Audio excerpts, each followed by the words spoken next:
Good morning, everybody. This is Richard back at you. We got Miss Teresa on the camera. We got Annie. She's running from me this morning. She won't come to me. She likes her mama better today. I didn't give her enough bacon.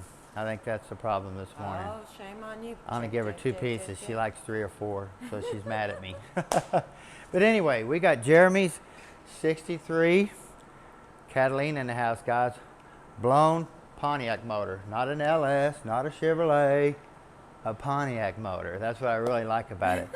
But I love the patina too. Is that right, how I said that? Yeah. Hopefully so. Really cool. They left the car just the way it was. They put this special coating over it that makes it look really shiny. Does it have a coating? I couldn't tell. Yes, it does. What I like about it is these little port windows. You just don't see this cool stuff anymore. No, you really don't. You don't. The windows are actually, I mean, really cool. This whole car is really cool. The interior, really cool. Nope. This is Now we did this vehicle training, I don't know, probably 5 years ago, something like that. We're having issues with the converter. Not an issue, it's just a little bit too much stall for the street, because this really, he doesn't drag race or anything like that. So we're going to put like a 2200, 2800 stall converter at TCI, so kind of make it more street drivable. But check this out, Teresa. This is really neat. Actually a Pontiac motor, guys. One thing cool about it, let me tell you. Big old blower. Isn't it neat?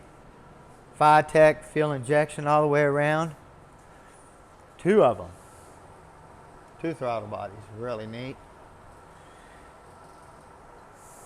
Now we did run into some issues we noticed underneath. Like I said, this car's been gone a while and things get changed when we don't see them. I mean, people do things to their cars. So, and of course we go back and look at it and we go, oh no, that's not gonna work. We've got to change this stuff back up. So I got something here, I'll show you what we're talking about. Get this up in the air real quick. Watch them hooks right there, Teresa. I was hanging and painting some parts off the front of the lift yesterday. I saw that.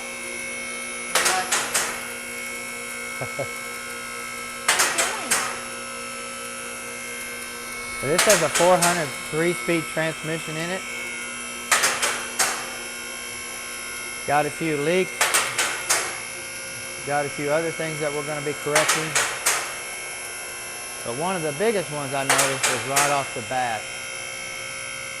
Like I said, this car left, they added more suspension pieces, moved a bunch of things around, and this is what we ended up having. Okay, come over here and look at this beauty under here, Teresa. This thing is a work of art. It is really neat. Gentleman's done a really good job. Everything underneath this vehicle has been replaced, from the A-arms to the bushings to the bolts. Everything under this vehicle has been replaced, brand new. Now you can see we got a leak here out of the drain plug. I don't like these type of drain plugs with plastic washers. They always leak. We also got a little bit of something going on here that's leaking. I don't know if this is an aluminum pan, metal pan, but we're going to knock this off here and see if we can weld something to here and use that trans temp sensor there instead of using that there. Also, if you look here, the transmission angle is wrong here, the drive shaft angle. It's actually, the tranny's pointing down, so it's kind of like that. So we need to lift the tranny up, get the drive shaft straight. But you notice here how nice that looks. When we got the original drive shaft, this one over here, this drive shaft here was almost 3.5 inches too short. If you notice here, see where this bushing was running? Boy, this yoke, this U-joint stuff was sticking way out here like this. The U-joint was about right here. So we actually got the right yoke for this unit, and then we added 3 inches, almost 3.5 inches to the tube. So we had to physically make a whole brand new drive shaft, get a yoke that would slide up in there, because the problem with this yoke was it's splined all the way to the end, and you can't do that on a 400. You cannot do that. So we had to build him a whole new drive shaft. Why can't you do that all the way to the end? It'll bottom out on the shaft in here where there's an O-ring. Normally that yoke there would have a, let me find it. This yoke over here.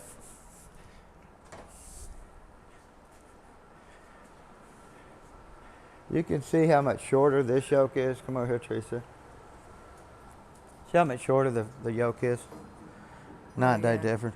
Plus, you have this part here that's been machined for that seal on the output shaft, and this here has splines. I see. So it'll deadhead up inside the shaft and only go up so far. And then you got all this U-joint sitting way back on the outside of the tranny, way back here. And you can't do that. You have to get the closer you get the U-joint to the bushing, the less chance of this thing being able to do this. It's just stuck so far out. So you can see here the bushing's right here on this one. Yeah. The bushing's right here. I mean, it's just totally different yokes. But the yoke that we got has this spot in there, but we're not using the O-ring because the new yoke is sealed on the end here. It actually will not leak out right here. So same way with this yoke here, it's got a cap on the end that will not leak. So that was the main thing we had to check right off the bat. I wanted to get that done before I pulled the unit out and started checking things out in the unit. I wanted to have that done. That way I'm not waiting on a drive shaft. I can just pull this unit out, have the drive shaft here, and actually put the unit back in. And we are going to pull the tranny out. I'm going to pull the pump and the drums out the front because I can do that without pulling the valve body, and just inspect that area right through and make sure the clutches all still look good. And then we'll put the pan on it with it. And this should have a brass filter too, so we should be able to just clean the pan out, filter, correct the leak, fix this piece over here, get the mount spaced up with the tranny. The drive shaft is pointing straight back like it's supposed to instead of at an angle like that. So how are you going to fix that problem? Like a mount? Yeah, we're going to space the mount up. If we have to get some longer bolts, which it looks like we're going to have to, but we'll put some spacers in here on top of the mount just to lift the tranny up off the mount. I see. Do it that way. Space it here instead of trying to space it at the cross member and lifting the whole mount up. I think it'd be better the other way around. So, but also we've been working on Miss Lisa's Firebird. We've got her 383 almost completely done. We've got the short block together. It's a really nice motor that I'm putting together. I wish I could keep it for my truck, but I can't. Like I say, 40 over. Looks like All Eagle rotating assembly, Eagle crankshaft, Eagle rods, 40 over pistons. It's a 2-valve relief piston. That way we can get a little bit more compression up on it. We put a thumper hydraulic camshaft in it. Now I've already put an oil pressure gauge on here, and I've already primed the whole system, got all the air out of the lifters and stuff like that. So we've already checked the cam degree. Everything looks really good. I'm really excited with that part. We've got our intake set up, been doing it, swapping stuff over. Going to be rejetting the carburetor a little bit since we're going from a 350 with a cam to a 383 with a cam. And plus we're going with a lot better intake manifold compared to what we had on there before. So this the air gap, I like that. It'll keep the manifold a lot cooler. Plus they block off the heat risers from the heads going to the manifold to heat it up. Might be a little bit